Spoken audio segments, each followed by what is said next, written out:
Hola a todas, bienvenidas al segundo taller. En este taller vamos a seguir profundizando en nuestra anatomía, pero concretamente en otras partes de las que todavía no hemos hablado, pero que sí que tenemos un poco más presentes en nuestro día a día, como son la vulva y el clítoris. Además, vamos a empezar a trabajar ya un poquito sobre nuestra sexualidad y seguiremos profundizando en relación a entender un poco mejor el dolor. ¿Estáis preparadas? Vamos a por ello.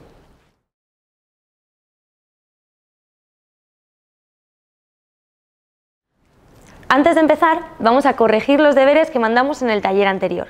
No sé si recordáis o tenéis a mano ese dibujo de vuestra vulva que teníais que hacer antes de verla y luego después, mirándola en el espejo, corregir si era similar a lo que estabais viendo en el reflejo.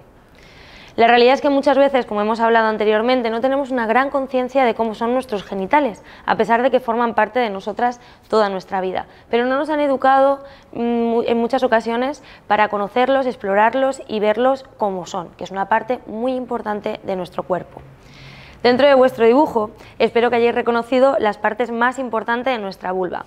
En la parte de arriba, justo debajo de nuestro pubis, tenemos nuestro clítoris. Ese clítoris es la zona más relacionada con la excitación.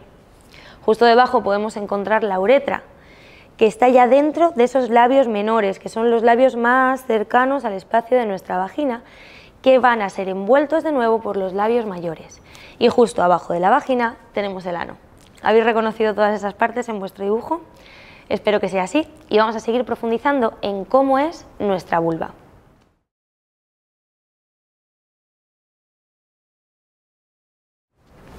Muy bien, y una vez hemos conocido un poquito mejor la vulva, vamos a profundizar en nuestra vagina.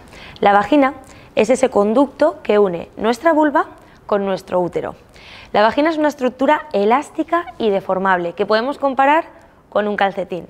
¿Y por qué con un calcetín?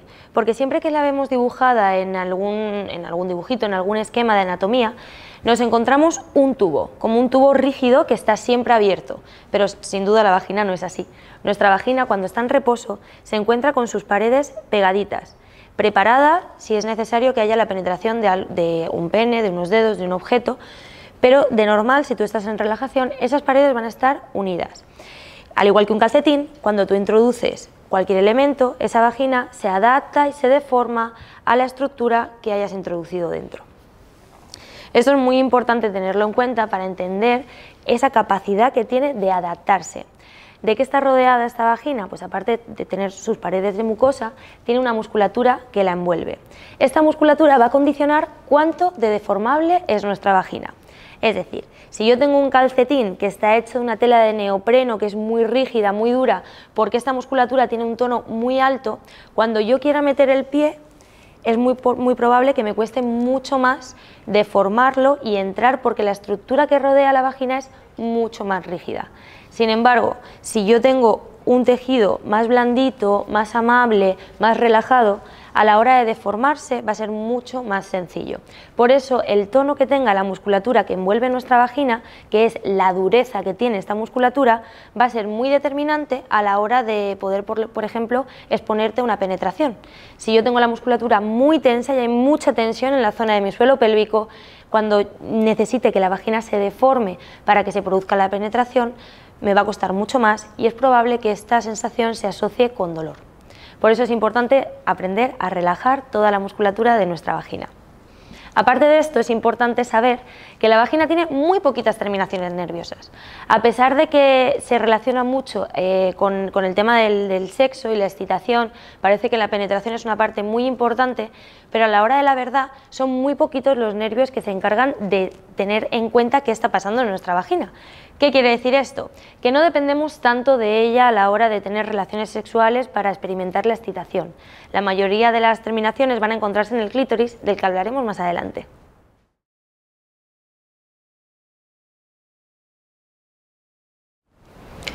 Y ahora hablemos del clítoris. El clítoris es un gran conocido y gran desconocido a la vez. De hecho, su descubrimiento de cuál era la real anatomía que tenía el clítoris es de hace relativamente poco. Hemos llegado antes a la luna que entender cómo era el clítoris de una mujer, para que os podáis hacer una idea más o menos. Es una estructura de la que solo vemos el 10%, pero sin embargo tiene un tamaño mucho mayor, muy similar al del pene. Ahora lo veremos más adelante. tiene muchísimas terminaciones nerviosas, es la parte del cuerpo con más terminaciones nerviosas y eso lo que acaba generando es que sea una zona muy sensible, es decir, todos los radares que tiene nuestro cerebro y que tiene nuestro cuerpo a lo largo del cuerpo para sentir lo que está pasando, pues la mayoría de radares se encuentran localizados en ese pequeño botoncito que tenemos ahí en nuestros genitales. Además, muchas desconocemos esto, pero tiene la capacidad de erección cuando nos excitamos. Nuestra vulva y nuestro clítoris, cuando estamos excitadas, cambia, se hincha y se erecta, igual que podemos observar la erección en un pene cuando se encuentra excitado en las relaciones sexuales o en cualquier momento. Y ahora vamos a comparar ese pene con ese clítoris. A pesar de que sentimos que venimos de planetas totalmente diferentes, cuando nosotros nos gestamos, cuando somos un feto y todavía no tenemos determinado el sexo, todos tenemos un clítoris. Va a ser la aparición de la testosterona la que va a hacer que ese clítoris se convierta en pene, pero realmente la estructura de base es exactamente la misma. Lo que va a cambiar va a ser el tamaño y la localización, porque uno se encuentra un poquito más escondido, otro se encuentra más expuesto, pero no hay grandes cambios.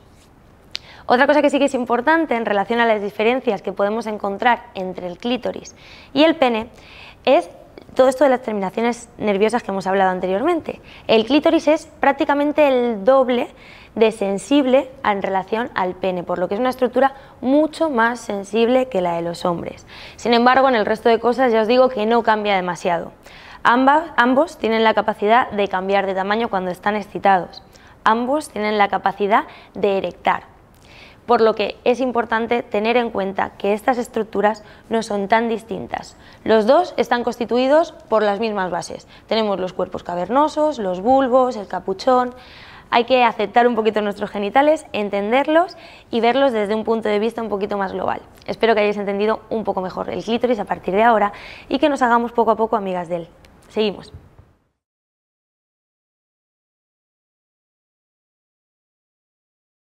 Seguimos avanzando en nuestro taller y después de dejar un poquito de lado la anatomía, de haber entendido un poco más nuestra vulva, nuestra vagina, nuestro clítoris, vamos a adentrarnos en la sexualidad. Quiero que reflexionéis un poco, que paréis y penséis en cómo ha sido vuestra educación sexual, en qué se ha basado, quién os ha enseñado, quién os ha explicado, cómo habéis descubierto esta parte tan importante y tan esencial de la vida de una persona. Si nos paramos a pensar o nos vamos a tanto vivencias propias como ajenas, podemos recordar seguramente casi todas vosotras alguna niña que ha ido a explorar sus genitales y que enseguida alguien le ha llevado la mano a decirle estate quieta, que eso está mal, no seas cochina. Sin embargo, cuando un niño lo hacía se entendía como que era normal y era parte de explorar su sexualidad. Generalmente el cómo las mujeres recibimos la educación sexual y el cómo lo hacen los hombres es distinto y esto acaba condicionando nuestras creencias. Por suerte, hoy día todo eso va cambiando cada vez un poquito más, pero llevamos un lastre que nos condiciona y que al final acaba generando ciertos problemas a la hora de relacionarnos dentro de este ambiente, dentro de todo lo que es la sexualidad y de todo lo que es este mundo. Cuando pensamos a lo mejor en cómo nos han educado, en algunas ocasiones puede que tengáis de forma concreta alguna charla que se haya dado en algún instituto donde os han explicado cómo colocar un condón, cómo evitar ETS, pero generalmente en ese tipo de charlas se acaba generando un miedo a las relaciones sexuales porque te puedes quedar embarazada, te pueden pegar alguna enfermedad, pero realmente no te enseñan a explorar tu sexualidad y no te enseñan a entender tu cuerpo, a entender tus genitales, a entender esa parte tan dentro de ti que si nadie te anima a explorar es muy difícil que tú sola seas capaz de generar un mundo sano alrededor de ello. ¿Qué hacemos entonces? Cuando no tenemos toda esta información, cuando nadie nos educa, cuando nadie nos enseña, acabamos cogiendo referencias del cine, de series, de películas, libros que vemos por ahí, pero realmente esas experiencias generalmente acaban provocando unas expectativas que no van a ser acorde a la realidad. Cuando yo veo una pareja de cine teniendo una relación sexual, pues todo es como idílico y todo es maravilloso y todo es suave y todo es perfecto. Y luego cuando tú te enfrentas a la realidad, pues la vida no siempre acaba siendo así. Y eso puede generarnos miedos o incluso culpas o sensación de que algo estamos haciendo mal. Todas estas creencias, todos estos condicionamientos y toda esta falta de información pueden hacer que creemos un mal hábito en relación a nuestra vida sexual y que acabe apareciendo ese dolor o esas sensaciones negativas relacionadas a momentos de excitación, incluso que acabe condicionando la evitación total a la hora de mantener cualquier tipo de relación sexual. Vamos a pararnos a pensar un segundito, os dejo unos minutos para que valoréis cómo ha sido vuestra educación sexual y cómo queréis que sea a partir de ahora.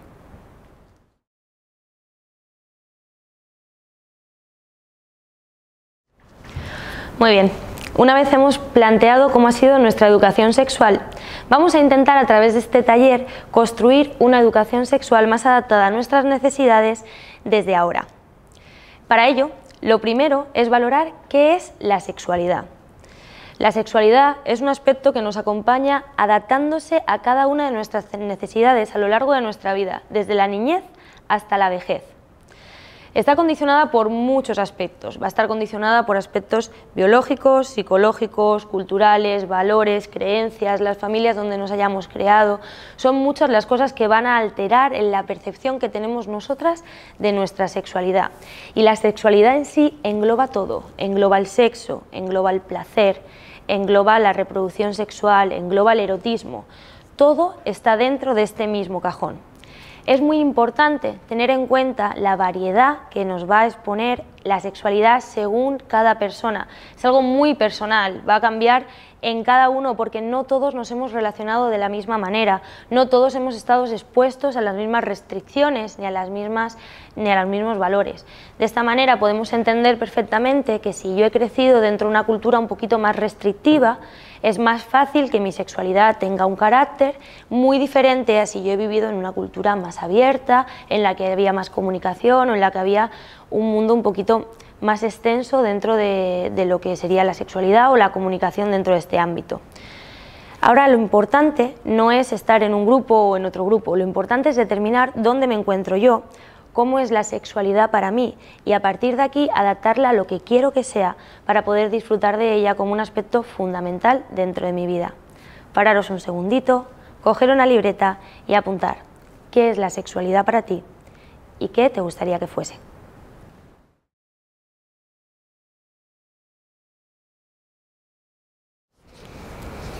Acabamos de ver qué es la sexualidad para nosotras y hemos hecho un esquema de qué nos gustaría que fuera.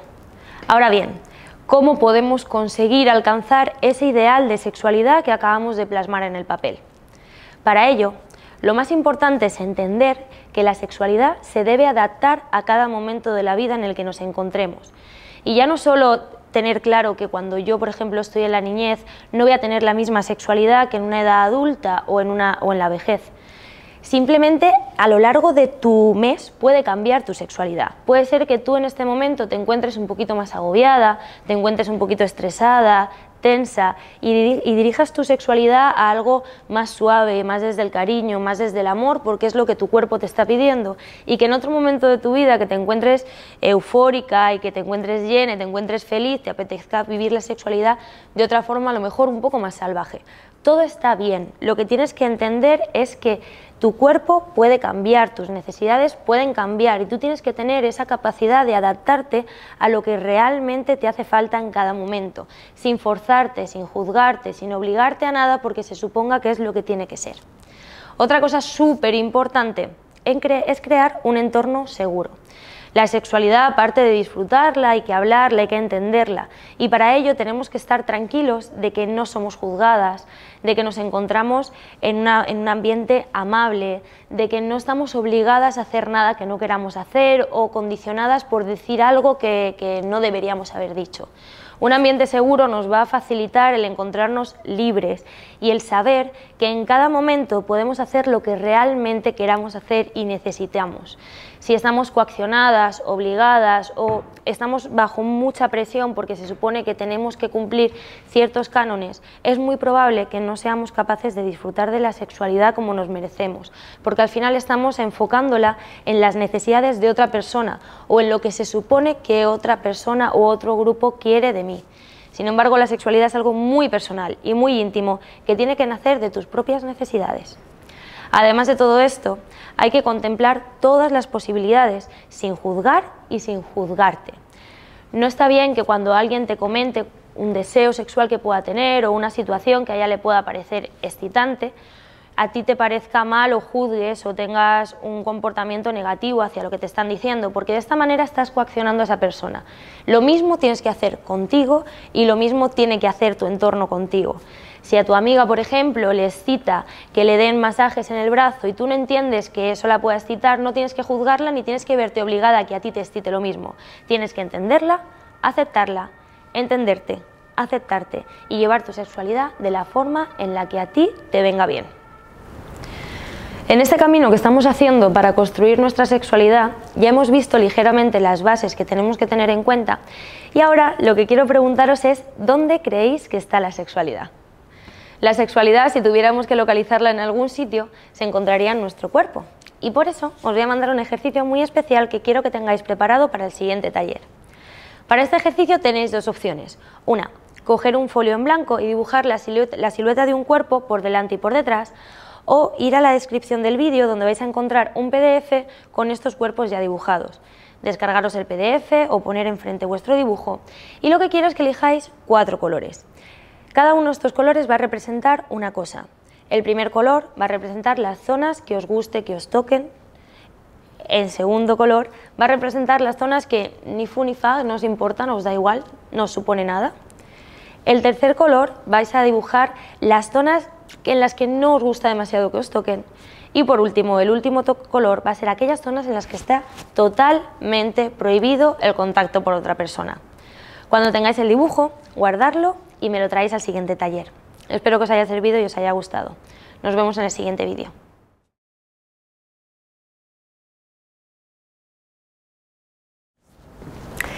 En este segundo taller vamos a seguir profundizando en entender un poquito más el dolor. Ya aprendimos en el taller anterior que el dolor es una respuesta que nos da el cerebro para intentar protegernos. Pero ahora bien, ¿es necesario sufrir o experimentar una sensación tan desagradable para intentar proteger nuestro cuerpo? Vamos a verlo con algún ejemplo, a ver si así lo entendemos un poquito mejor. Muchas veces podemos pensar que el sufrimiento o esto tan incómodo podríamos ahorrarlo y que nuestro cerebro nos avise de que algo es peligroso de otra manera, como por ejemplo un leve hormigueo, una sensación como si fuera una caricia en la zona y que ya nosotros sepamos que ante eso tenemos que responder. Pero la realidad es otra. ¿Quién cambiaría algo por sentir una pequeña caricia o un pequeño hormigueo en una zona? Probablemente nadie. Si tú cuando tocas una olla, en lugar de quemarte, notas hormigueo, o cuando tienes una piedrecita dentro del zapato que te está rascando el talón, lo que notas es algo agradable que te acompaña, es muy difícil que te pares a quitarte ese zapato para quitar la piedra que está rascando tu talón. Para garantizar nuestra supervivencia, el cerebro necesita darnos un estímulo intenso, agresivo e incómodo que cambie lo que estemos haciendo para no quemarnos o no rascarnos el talón. Por eso es necesario que el dolor sea desagradable, ya que de otra manera nunca cambiaríamos nuestra actitud ante lo que está pasando. Y para explicar un poquito más esto, como siempre traemos una pequeña historia que va a ayudarnos a entender la importancia y la relevancia de que el dolor sea desagradable e implique sufrimiento para que implique cambio. ¿Sabías que existe una enfermedad rara en la que quien la sufre no tiene la capacidad de experimentar el dolor? Sí, como lo oyes. La gente que padece esta enfermedad nunca ha sentido el dolor ni el sufrimiento que implica. Y con esto pensarás que qué maravilla y que te encantaría tener ese superpoder de no sufrir y de no tener dolor. Sin embargo, esta gente que tiene esta enfermedad que implica un cambio genético y la sufren desde la más tierna infancia, están en un gran peligro constante, ya que si se queman con la olla no apartan la mano.